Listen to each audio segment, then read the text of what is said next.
باللہ من الشیطان الرجیم بسم اللہ الرحمن الرحیم وصلی اللہ علی سیدنا محمد واہل بیتہ الطیبین الطاہرین واللعن الدائم علی اعدائہم اجمعین۔ ہماری جو گفتگو ہے وہ چل رہی تھی دعا افتتاح کے بارے میں۔ اس میں ہم یہاں تک پہنچے تھے کہ فرحم عبدک الجاہل وجد علیہ بفضل احسانک انک جواد کریم، کہ مسلسل جواد اور کریم، جود اور کرم، جود اور کرم دو صفتیں ہیں۔ اگر کوئی شخص اس صفت کو رکھے تو جواد، اور کوئی کرم کو کا مالک ہو تو اسے کریم کہا جاتا ہے۔ مسلسل آپ دیکھ رہے ہیں کہ جواد اور کریم کا لفظ مسلسل آ رہا ہے، اور اس کے اوپر مسلسل اشارہ بھی کیا جا رہا ہے کہ اس کا مطلب کیا ہے۔ اب اور کل یہ بات گزری کہ خدا صبح کو رات کی تاریکی کو شکافتہ کر کے چیر کر اس کے اندر سے صبح کو نکالتا ہے۔ دیان الدین، یہ تمام چیزیں گزر گئیں۔ اب یہاں پر الذی بعد فلا یری کہ کس معنوں میں ہے، اور امین المومنین کا ایک بڑا خوبصورت جملہ نہج البلاغہ میں، الحمدللہ الذی علا فی دنوہ، حمد اس خدا کی کہ جو بہت بلند ہے نزدیک ہونے کے باوجود، ونأ فی قربہ، اور قریب ہونے کے باوجود بہت دور ہے۔ قریب کیوں ہے؟ کیونکہ ہر چیز کو دیکھ رہا ہے، سمجھ رہا ہے، سن رہا ہے، دیکھ رہا ہے پروردگار۔ قرآن مجید میں آیات ہیں اس کی جانب کہ ما یکون من نجوا، کوئی سرگوشی نہیں ہوتی دو کے درمیان، تیسرا وہ ہوتا ہے، تین نہیں ہوتے چوتھا وہ ہوتا ہے، تو ہر چیز کو سن رہا ہے، وہ علام الغیوب ہے۔ بے تحاشا آپ کو انگنت، بے تحاشا تو غلط، کئی آیتیں مل جائیں گی اس سلسلے میں قرآن مجید میں۔ ہم یہاں پر ان آیتوں کو اس لیے نہیں لائے کہ بات واضح، اور پھر ان آیات کی طرف گفتگو چلی آئے گی تو ہمارا وقت مزید لگے گا، اشارہ بس یہاں پر کافی ہے۔ الحمدللہ الذی علا فی دنوہ، بہت بلند مرتبہ ہے نزدیک ہونے کے ساتھ ساتھ۔ بلند مرتبہ کیا مطلب؟ کہ ہم اس کو کسی بھی انسانی کیفیت کے ذریعے نہیں سمجھ سکتے، لیکن اگر نزدیک ہونے کی بات ہے، فنحن اقرب الیہ منکم ولکن لا تبصرون، سورہ واقعہ میں، ہم ہر ایک سے زیادہ تمہارے نزدیک ہیں، اقرب الیہ من حبل الورید، اور شہرک سے زیادہ اس کے نزدیک ہیں۔ خداوند تبارک و تعالیٰ تمام چیزیں دیکھ رہا ہے، تو اتنا نزدیک ہے کہ جو خیال دل میں انسان لے کر آتا ہے اس خیال کا اس کو علم ہے، لہٰذا ہم جو حسد کرتے ہیں، جو بری نیت لاتے ہیں، برے خیالات لے کر آتے ہیں، وہ تمام کی تمام ان تمام کی تمام چیزوں کا خدا کو علم ہے، خدا اتنا نزدیک ہے۔ لیکن اعلیٰ فی دنوہ، اتنا نزدیک ہے، لیکن یہ مت سمجھ لینا کہ تم جسم و جسمانیات کے لحاظ سے اعلیٰ، بہت بلند مرتبہ ہے، یعنی جسم و جسمانیات اور عقل و عقلیات اور مجردات اور غیر جتنی بھی چیزیں ان سے ماورا ہے، ان سے بہت دور ہے۔ ہر کریشن جو ہے، ہر چیز جو ہم جانتے ہیں اس سے ماورا، ماورا کا اردو ترجمہ، انگریزی میں ترجمہ کیا؟ بیونڈ، جس کو آپ سمجھ جائیں گے۔ ماورا یعنی اس سے بھی کہیں پرے، آگے، دور۔ کتنا ہے اس کو آنکھ دیکھ نہیں سکتی، کوئی بھی نہیں دیکھ سکتا۔ مولا کا جملہ علا فی دنوہ ونأ فی قربہ، اور اتنی دور ہے، فاصلے کی اگر بات کرو تو اتنی دور ہے کہ قریب ہونے کے باوجود کہ ہم اس کی حقیقت تک، اس کی ذات تک کسی بھی لحاظ سے نہیں پہنچ سکتے، اس کو اپنی گرفت میں نہیں لے سکتے۔ مختصر میں آپ کی خدمت میں عرض کروں کیا، یعنی کہ مخلوقات کی کوئی کیفیت اس میں ہے ہی نہیں، اور یہی وجہ ہے کہ کیونکہ خدا نظر نہیں آ رہا، اس لیے لاکھوں ڈھیروں کروڑوں لوگ، شاید لاکھوں لوگ خدا کا انکار کر بیٹھے۔ لیکن وہ جب خدا کا انکار کر رہے ہیں اس بات کی بنیاد پر کہ خدا نظر نہیں آ رہا اس لیے ہم خدا کو نہیں مانتے، کچھ لوگ اس بنیاد پر انکار کرتے ہیں۔ کچھ لوگ جو انکار کرتے ہیں وہ اس بات کی بنیاد پر کرتے ہیں کہ خدا اگر ہے تو وہ دنیا کے نظام کو صحیح کیوں نہیں کر رہا، ہر جگہ ظالموں کی حکمرانی کیوں ہے۔ ہم انڈو پاک میں کی بات کریں کہ ہم سب کو پتہ ہے کرپشن ہے، ملک کی حالت کیا ہے، ناخواندگی، پڑھائی لکھائی، ہاسپٹل، صحت، صفائی، یہ سب کیا ہے، تو پھر کیوں نہیں کرا؟ تو کچھ لوگ اس وجہ سے خدا کا انکار کر بیٹھے، کچھ لوگ اس وجہ سے کہ کہاں پر ہے، دکھ نہیں رہا۔ اور اس کو انہوں نے بہت اچھے طریقے سے اپنے دانش میں اپنے تئیں بہت اچھے طریقے سے بیان کیا، لیکن دو طرح سے بنیادیں خدا کا انکار کرنے کی. جو کہہ رہا ہے کہ خدا دکھ نہیں رہا ہے نہیں، کیا کیسے سمجھیں؟ تو اسے کائنات کا کیا سسٹم اور نظام سمجھ میں نہیں آ رہا؟ ایک ایک جگہ پر ایک ایک مقام پر کائنات میں نظام ہے. ہیومن باڈی کو دیکھیے جا کر تو ایک عجیب داستان ہے. بہرحال تو میں اس میں زیادہ تفصیل میں نہیں جاؤں گا کیونکہ توحید ہمارا موضوع نہیں ہے. اور جو اس وجہ سے کہتا ہے کہ خداوند تبارک و تعالیٰ دنیا کے نظام کو صحیح کیوں نہیں کر رہا، یہ اتنے سارے لوگ سیلاب زلزلے میں مر گئے، معصوم بچے مر گئے، خواتین بیوہ ہو گئیں، یہ تمام ظلم جو ہم دیکھتے ہیں تو خدا صحیح کیوں نہیں کر رہا. تو یہاں تک جب وہ بات کرتے ہیں تو اس کا مطلب یہ کہ آپ کا اعتراض خدا پر یہ کہ خدایا تو اچھا خدا نہیں ہے، نعوذ باللہ برا خدا ہے، لیکن خدا کے وجود کا آپ انکار نہیں کر سکتے. تو اس بات کو سمجھنے کے لیے کہ خداوند تبارک و تعالیٰ دنیا کے معاملات میں مداخلت کیوں نہیں کر رہا اور کس وجہ سے وہ دخل نہیں دے رہا، اس میں آپ کو جا کر جس کو ہمارے بچوں کے لیے یہ جو اصطلاح استعمال کرتے ہیں انٹروین کیوں نہیں کر رہا، تو یہ ایک الگ مسئلہ ہے. اس بات کی بنیاد پر آپ یہ نہیں کہہ سکتے کہ کوئی خدا نہیں ہے کائنات میں، کیونکہ اگر آپ خدا کے وجود کو ہٹا کر بات کر رہے ہیں کائنات میں تو پھر یہ کائنات وجود میں کس طرح سے آئی؟ کوئی بنانے والا ہے اس کا.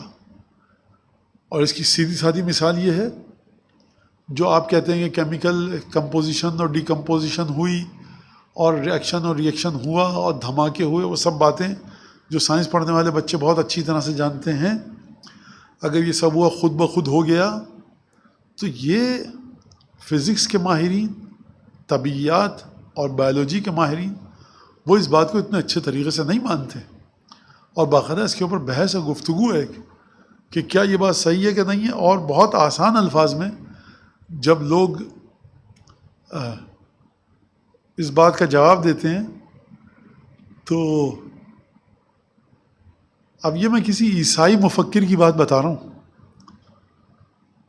خدا کو مانتا تھا وہ، یہ حضرت عیسیٰ کو مانتا ہے، خدا کو مانتا ہے، ہمارے نبی کو نہیں مانتا.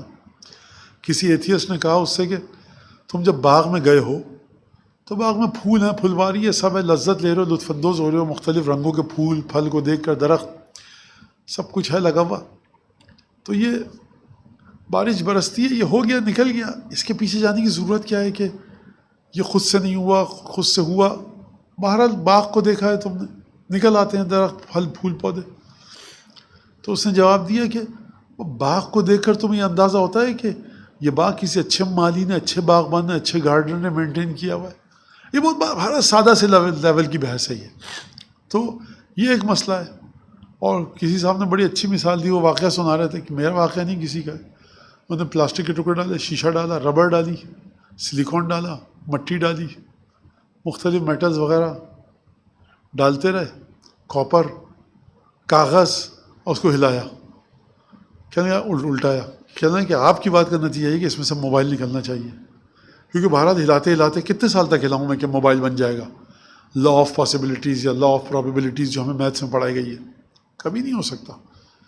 اور اگر ہو بھی جائے تو کائنات کی جو عمر ہے وہ پاسبلٹیز اور پرابیبلٹیز کے تحت بننے والی جو ٹائم پیریڈ چاہیے وہ اس سے کئی ٹریلین انٹو ٹریلین سال زیادہ چاہیے. بہرحال یہ دیکھیے اس میں ہندو، سکھ، عیسائی، مسلمان سب مشترک ہیں کہ کائنات میں ایک طاقت کو مانتے ہیں.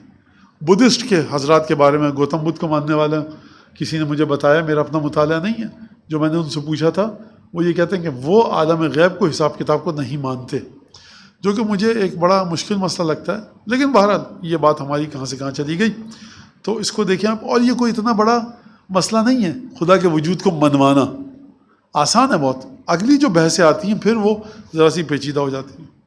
خیر، ہم یہاں تک پہنچ چکے تھے کہ پروردگار عالم نے یعظم النعمت علیہ فلا اجازی ہے، میں نے کتنی نعمتیں خدا نے مجھے عظیم ترین دی، میں نے اس کے مقابلے میں خدا کا جزا نہیں دی. جزا کا مطلب کیا؟ جو کام آپ کے ساتھ اچھا کیا گیا آپ اس کا ویسی بدلہ چکائیں. ایک مرحلہ تو یہ ہے کہ میں نے خدا کی نعمتوں کا بدلہ نہیں چکایا، آسان اردو میں خدا کی نعمتوں کے جواب میں اس کو میں وہ نہیں دے سکا جو دینے کا حق تھا. کیا حق تھا؟ جو امیر المومنین نے فرمایا عقل ما یلزمکم للہ اللہ تعصوہ کہ بنعمہ ہی، کم ترین جو تمہیں خدا کی ذمہ داری تم پر ہے وہ یہ کہ تم خدا کی معصیت مت کرو اس کے دیے ہوئے اعضاء و جوارح کے ذریعے، آنکھ ناک کان ہاتھ پیر زبان خدا نے دیے تم کو، ان کے ذریعے خدا کی معصیت مت کرو۔ ایک تو یہ ہے کہ پروردگار میں گناہ کرتا رہا، دوسرا مسئلہ یہ کہ پروردگار جو تو نے نعمتیں دی ہیں نا، اگر میں کوئی بھی گناہ نہ کروں اور ہر واجب کو انجام دوں تب بھی میں تیرے مجازات جزا بدلہ نہیں دے سکتا۔ یعنی اس مقام پر انبیاء ائمہ یک زبان ہو کر کہہ رہے ہیں کہ پروردگار ہم نے تیرا حق عبادت ادا نہیں کر سکے کیونکہ ہم ناقص ہیں، تو کامل ہے، اور ہمارے میں اگر ہماری ذات میں کمال ہے تو تیرے کمال کی وجہ سے ہے۔ دعائے کمال کو آپ جا کر پڑھ لیجئے بہت غور سے، اس میں آپ کو مل جائے گا کہ امیر المومنین کی توحید میں سے یہی باتیں نکل کر آنی ہیں۔ خیر، اور اب یہاں پر فَكَمْ مِن مَوْهِبَةٍ حَنِيَّةٍ قَدْ أَعْطَانِي، پروردگار کتنی موہبت، یعنی اردو میں ایک جملہ داد و دہش، یعنی عطائیں جو تو نے تحفے دیے کتنی ہیں میں گن نہیں سکتا۔ اچھا، یہ عطائیں خدا کی کون سی ہیں؟ حنیتن۔ حنیتن کا مطلب کیا ہے کہ جب آپ کسی کو پانی دیں، کھانا دیں تو کہتے ہیں ہنی ان لک، کوئی کامیابی ہو جائے تو آپ کہتے ہیں ہنی ان لک۔ ایک مسئلہ ہے بڑا، پانی کا ایک گلاس، پیاس لگ رہی تھی، میں پیاس سے مر رہا تھا، اب میں نے اتنی کڑواہٹیں اس کے لیے برداشت کی کہ وہ پانی کا گلاس مجھے مل بھی جائے نا اور میں زندہ بچ جاؤں تو ہنی نہیں ہے وہ میرے لیے، ہنی نہیں ہے۔ میں نے گھر لینا تھا، مجھے آرزو تھی، بھاگ دوڑ کرتا رہا کہ صاحب 1000 میٹر کا گھر مل جائے مجھے، تلے اوپر ایک گراؤنڈ فلور، ایک اس کے اوپر فرسٹ فلور، ایسا باغ ہو اور ایسا گارڈن ہو اور ایسا کار پارکنگ ہو، یہ سب مل گیا۔ لیکن جو میں نے ایفرٹس کیے ہیں اس کے لیے وہ اتنی کڑواہٹ آ گئی ہے میری زندگی میں کہ ہنیان نہیں کہہ، ہنیان لکم کوئی نہیں کہہ سکتا مجھے۔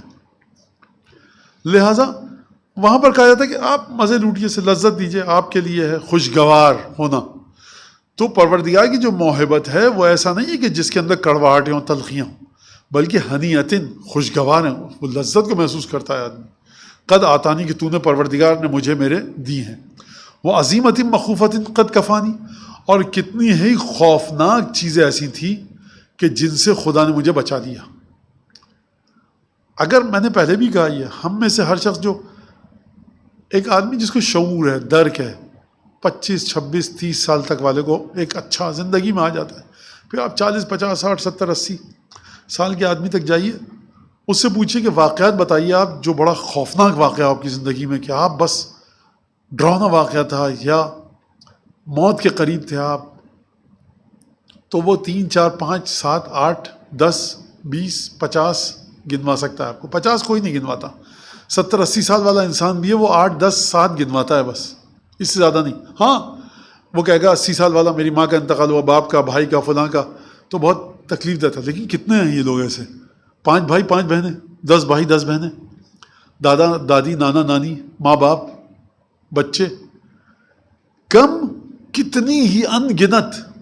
آپ رشتہ داروں کی موت کو ان گنت نہیں کہہ سکتے۔ لہٰذا جو مخوفت، خوفناک مناظر تھے، خوفناک چیزیں، کم من و عظیمت مخوفت، کتنی ان گنت، یعنی گنا نہیں جا سکتا اس کو۔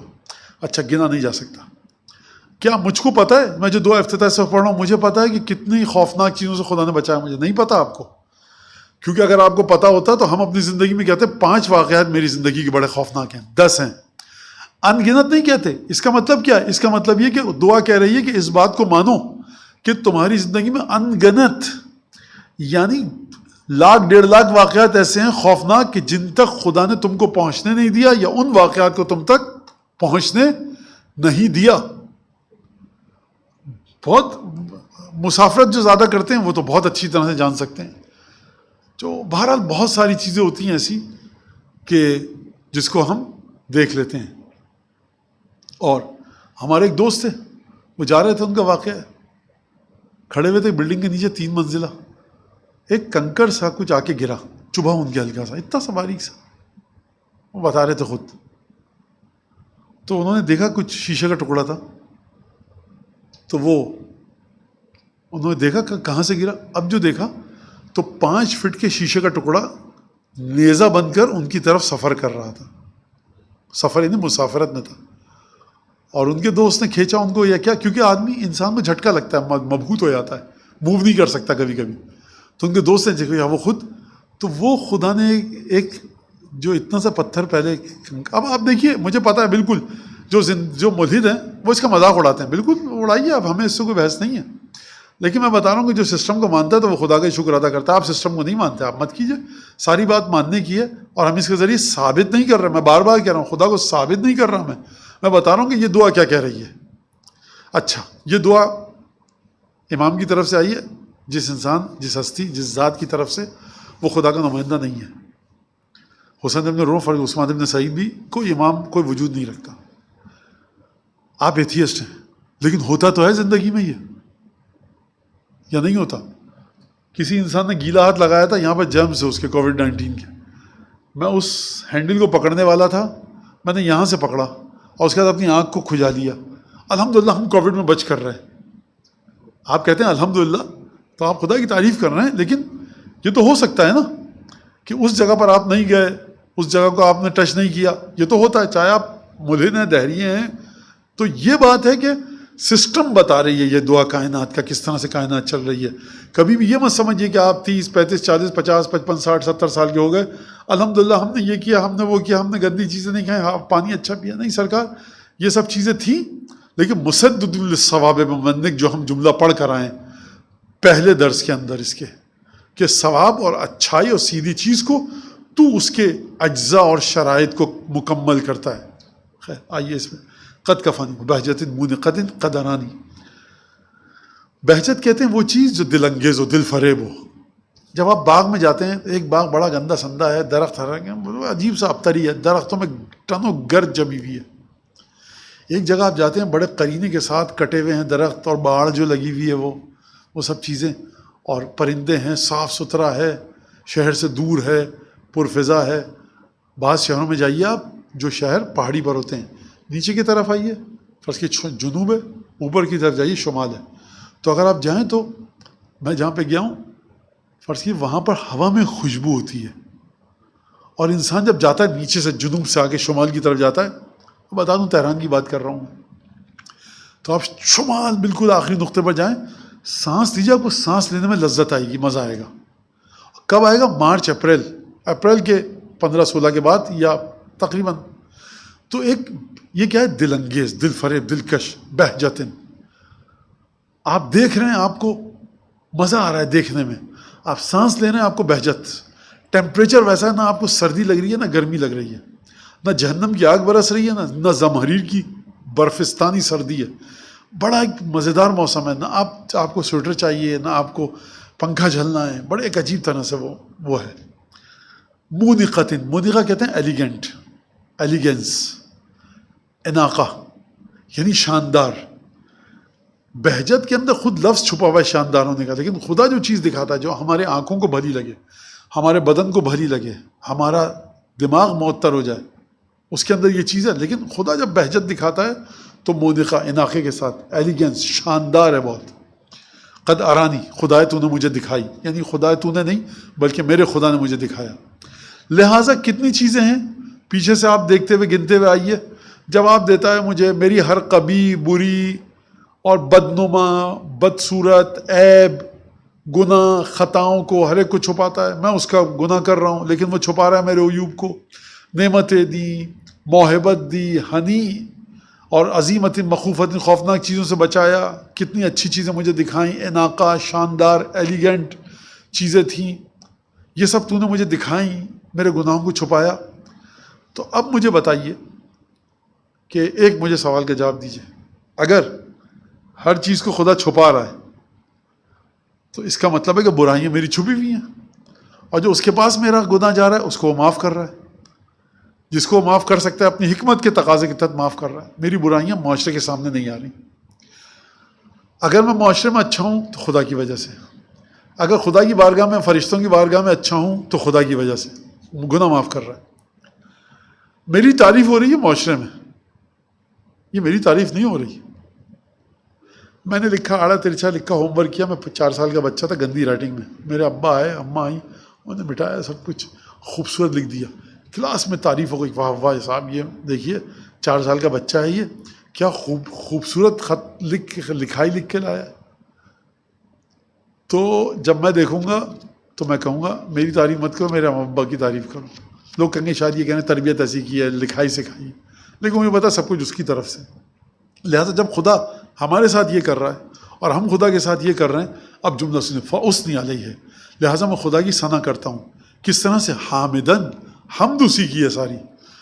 اچھا مجھے کہہ رہا ہے معاشرہ، میں کہہ رہا ہوں خدا تیری حمد ہے. معاشرہ میری تعریف کر رہا ہے، میں کہہ رہا ہوں ہاں بس ابھی آپ نے جوہر دیکھے کیا ہیں میری شخصیت کے سرکار، کوئی جوہر ور نہیں ہے. بہرحال فَأُثْنِي عَلَيْهِ حامدہ، تعریف اس کی کر رہا ہوں. معاشرہ میری تعریف کر رہا ہے، فرض کیا گھر والے میری تعریف کر رہے ہیں، لیکن اگر کریں تو یہ بڑا مسئلہ ہوتا ہے انسان کے ساتھ. کبھی گھر والے تعریف کرتے ہیں، کبھی معاشرہ تعریف کرتا ہے. بہت کم لوگ ہوتے ہیں جن کی دونوں تعریف کریں. اور انسان کے ساتھ بہرحال میں نے کہا کافی دیر سے بور کر رہا ہوں آپ لوگوں کو، تو یہ جملہ کہہ دوں. فَأُثْنِي عَلَيْهِ، حمد کس خدا کی کر رہا ہوں میں؟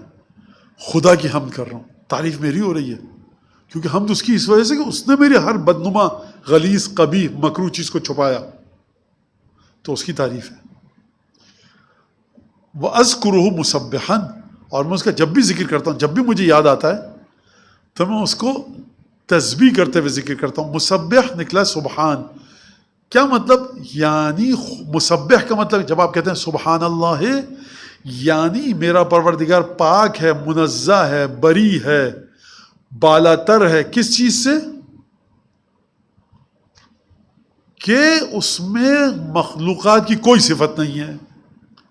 مسبح تسبیح کا مطلب یہ کہ اس کو ہر اس صفت سے جو اس کی ذات کے لیے قبیح اور نازیبا اور ناروا ہے، اس سے پروردگار کو پاک اور منزہ اور بری کرنا. خدا کو میں ذکر کرتا ہوں جب بھی یاد آتا ہے خدا کا، کہتا ہوں سبحان اللہ ہے. خدا بری ہے ہر اس چیز سے جس کے مخلوقات میں جو چیز ہو.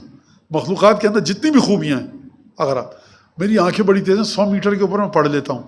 خدا کے بارے میں یہ کہیے نقص ہے. خدا کے بارے میں 100-200 میٹر نہیں ہے. میں پانی میں جاتا ہوں 2 گھنٹے تک سانس روک سکتا ہوں. خدا کتنے گھنٹے تک سانس روک سکتا ہے؟ آپ جو تعریف اپنی کیجئے، اول تو تعریف خدا کی ہے، اس طرح سے تعریف خدا کی ہے کہ وہ صفت خدا میں موجود نہیں ہے. آپ بڑا اچھا خط لکھتے ہیں، آپ کے کان ایسے ہیں کہ سڑک کی آپ آواز سن رہے ہیں. آپ ایسے ہیں کہ پانی پئیں آپ تو آپ کو پتہ لگ جاتا ہے کہ کون سا پانی کس بوتل سے لیا گیا ہے، جو ہماری کمپنیز ہیں مختلف انڈیا پاکستان میں. آپ یہ خدا ٹیسٹ کو اس طرح سے فیل نہیں کرتا، لیکن آپ کہتے ہیں الحمدللہ. توجہ کیجیے گا، خدا کی تعریف کو ذکر کرتے ہوئے جب آپ ذکر کر رہے ہیں تو مسبح کیوں کر رہے ہیں آپ اس کو؟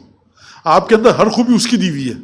جب آپ نے خوب اس پہ توجہ کیجیے گا، جب آپ نے ہر خوبی آپ کے اندر خدا کی دی ہوئی ہے، تو یہ وہ مرحلہ ہے کہ انسان شاید جو حتیٰ خدا کی تعریف کرے اور خدا کو ایک مانے، وہ بھی سمجھے بھائی خدا کی زبان کیسی ہوگی، خدا کی آنکھیں کیسی ہوں گی، تو وہ شاید اس چیز میں آ جائے کہ خدا مخلوقات کے ساتھ، اپنی کریشن کے ساتھ ایک تشابہ شباہت ریزمبلنس رکھتا ہے.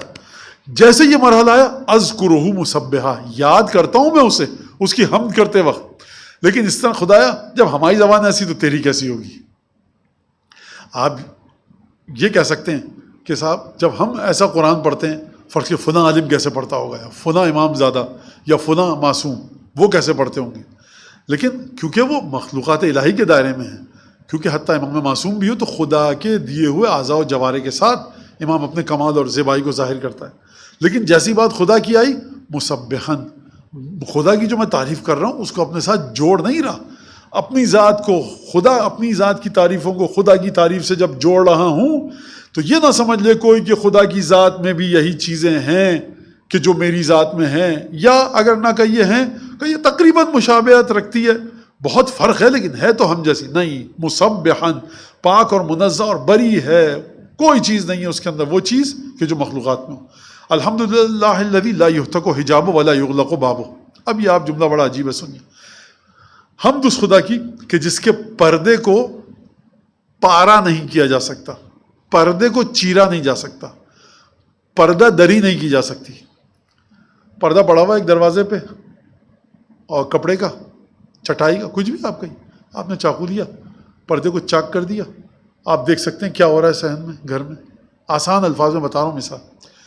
خدا کیا لا یہتک حجابہ، خدا نے اپنی ذات پر، اپنے علم پر، اپنی مشیت پر تمام چیزوں پر پردے ڈال رکھے ہیں یا پردہ ڈال رکھا ہے. کوئی پردہ دری کر کے خدا کو نہیں دیکھ سکتے. حقیقت وجود خدا کیا ہے؟ حجاب اس نے اس طرح سے رکھے ہیں. اچھا جب آپ خدا کے پردے کو حجاب کو پارا نہیں کر سکتے, پردہ دری نہیں کر سکتے, پردے کو چاک نہیں کر سکتے, چیر نہیں سکتے, پھاڑ نہیں سکتے, تو یہ بات تو سمجھ میں آ گئی. اس کا مطلب ہے کہ وہاں تک جایا بھی نہیں جا سکتا. عجیب بات ہے, خدا کے دروازے میں داخل ہوا جا سکتا ہے, یعنی لا ولا یغلق باب, خدا کا دروازہ کبھی بند نہیں ہوتا. پردہ اس کا پھاڑ نہیں سکتے آپ, لیکن آپ اندر جا سکتے ہیں. یہ کیا بات ہوئی؟ یہ بات ایسے ہوئی کہ آپ خدا کی ذات کے رازوں سے واقف نہیں ہو سکتے. بالکل جناب امیر کے بارے میں کہ آپ جو ابھی آئے گا دعائے ندبہ میں, دعائے اسی دعائے افتتاح میں, کہ ہم آگے چل کر جو جناب امیر کے بارے میں ہے کہ والنبأ العظیم آیت الکبریٰ, یا رسول خدا صلی اللہ علیہ وآلہ وسلم کے بارے میں آیا ہے سر, حافظ سر رکھ, راز کو خدا نے اپنے پاس رکھا ہوا ہے پروردگار تیرے. تو امیر مومنی صاحب بات کر سکتے ہیں, حاجتیں پوری کر سکتے ہیں, وہ آپ کو علم دے سکتے ہیں, ہر چیز دے سکتے ہیں, لیکن آپ وجود امام پر جو پردہ پڑا ہے غیب کا, کہ حقیقت امام تک آپ نہیں پہنچ سکتے. میں اس لیے کہہ رہا ہوں کہ سمجھ میں آ جائے.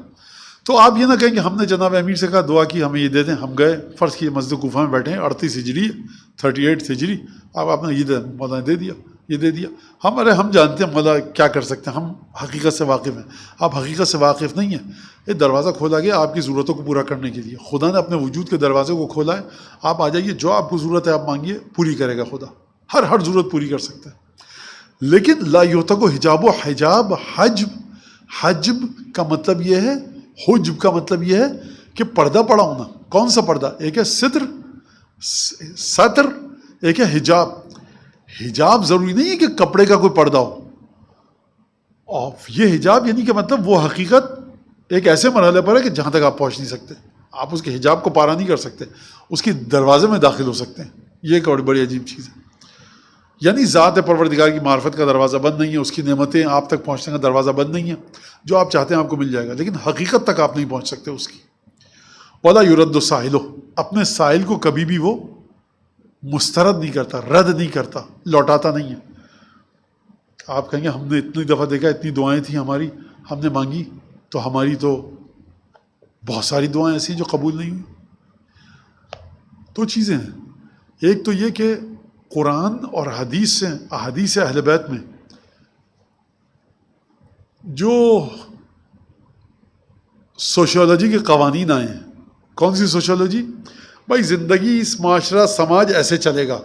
ہم کیا کہہ رہے ہیں؟ رسول خدا فرما رہے ہیں, 12 امام کیا کہہ رہے ہیں؟ ہم بتا رہے ہیں تمہیں معاشرہ ایسے چلتا ہے, خدا ایسے چلائے گا. ایک دفعہ آتا ہے سوشل سائنٹسٹ آتا ہے, ابن خلدون آتے ہیں فرض کیجئے, وہ کہتے ہیں معاشرہ ایسے چلتا ہے.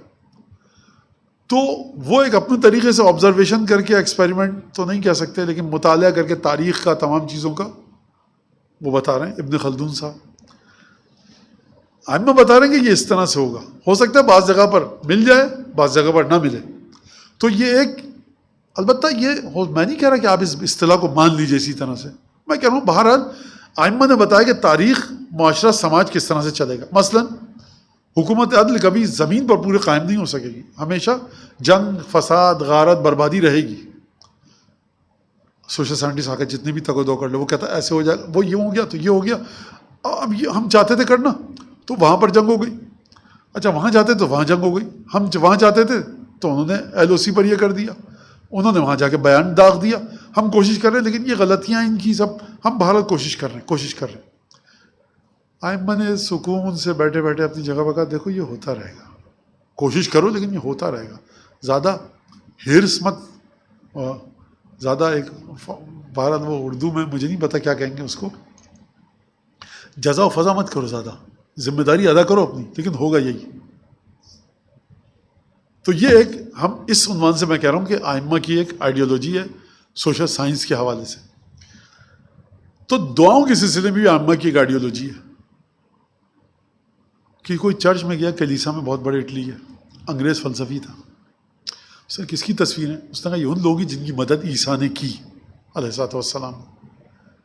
100-200 تصویریں لگی تھی, ہال بھر گیا پورا. اس نے ان کی تصویریں کہیں جن کی کبھی مدد نہیں کی. ظاہر سی بات ہے وہ اگر یہ 200 تصویریں ہیں تو 2 کروڑ 2 ارب لوگ ہیں جن کی مدد نہیں کی. یہ طنز تھا، وہ کہہ کے چلے گئے. اب آ کر آئیے ولا یرد السائل، سائل کو لوٹایا نہیں جاتا. اب اس میں آپ کو دعاؤں کا فلسفہ سمجھنا پڑے گا ائمہ معصومین کی بارگاہ میں آ کر، جہاں پر امام سجاد علیہ السلام فرما رہے ہیں کہ المؤمن فی دعائہ من ثلاث، مومن کو 3 حالات درپیش آ سکتے ہیں دعاؤں کے ذریعے. یا تو دے دیا جائے گا، یا ذخیرہ کر دیا جائے گا آخرت کے لیے، یا بلا ٹالی جائے گی، دعا کو قبول نہ کر کے بلا ٹال دی جائے گی. تو لا یرد السائل کہ پروردگار میں چاہتا تھا کہ یہ ہو جائے. پروردگار کہے گا سرکار آپ کی عمر، پروردگار تو نہیں کہے گا سرکار، یہ تو میں کہہ رہا ہوں، پروردگار کہے گا میرے بندے بات سنو، تمہاری عمر کم ہو رہی تھی، ہم نے تمہاری عمر میں 40 سال کا اضافہ کر دیا، 50 سال کا اضافہ کر دیا. تم بہت برے بیمار پڑنے والے تھے اس سال، اور جو ٹیسٹ ہوتا نا پیتھولوجیکل لیبز میں 2 لاکھ روپیہ لگنا تھا، جس میں سے 75,000 تم قرضہ لیتے سود پر. ہم نے تم نے دعا مانگی، ہم نے دعا قبول نہیں کی، اس بیماری سے بچا لیا. لا یرد السائل، کبھی بھی سائل نامراد ناکام نہیں لوٹتا خدا کا. یہ ولا یخیب عاملہ، پچھتاتا نہیں ہے وہ شخص جو خدا کی آرزو رکھے. کیا مطلب اس بات کا پچھتاتا نہیں ہے؟ اس کا مطلب کیا ہے؟ اس کا مطلب یہ ہے کہ ایک لشکر اترا کربلا میں 2 محرم کو، اور 10 محرم کو وہ لشکر پورا شہید ہو گیا. باقی ماندہ افراد کو قیدی بنا کر لے گئے دشمن. کیا اس لشکر میں آپ نے کسی کو پچھتاوا دیکھا؟ ارے غلطی ہو گئی، آ گئے ہم یہاں پر، دیکھا ہم سب قتل کر دیے جائیں گے، دیکھا خواتین کو اسیر بنا کر لے جایا گیا. دنیاوی لحاظ سے دیکھیں، صرف دنیاوی لحاظ سے مولا حسین چاہتے تھے نعوذ باللہ کوفے کی حکومت لینے، اور یہ ہو جائے گی تو حکومت بنا تو فلاں چیز ہو جائے گی. تو نہیں ہوا، پچھتا رہے ہیں اب کہ یہ کیا ہو گیا. نہیں، حکم خدا تھا. پروردگار نے کہا تھا کہ آؤ کربلا میں اس طرح سے شہید ہو جاؤ. جب خدا کے حکم کی امید پر، مشیت الہی پر، یا آپ کا یہ وعدہ طفلی نانا ہم یہ کریں گے، آپ بے فکر ہو جائیے. تو اب سید الشہداء کی آرزو اور امید کیا ہے؟ خدا. لہٰذا قتل ہو جائیں، خدا کو بدا حاصل ہو جائے. امام حسین علیہ السلام کی ذات میں کہیں پچھتاوا نہیں دکھے گا آپ کو. پچھتاوے کی جگہ وہ ہے کہ جہاں پر آپ اپنے ذہن سے کوئی مقصد، منزل، ڈیسٹینیشن بنا کے جائیں اور وہ نامل پچھتاوا ہو جائے.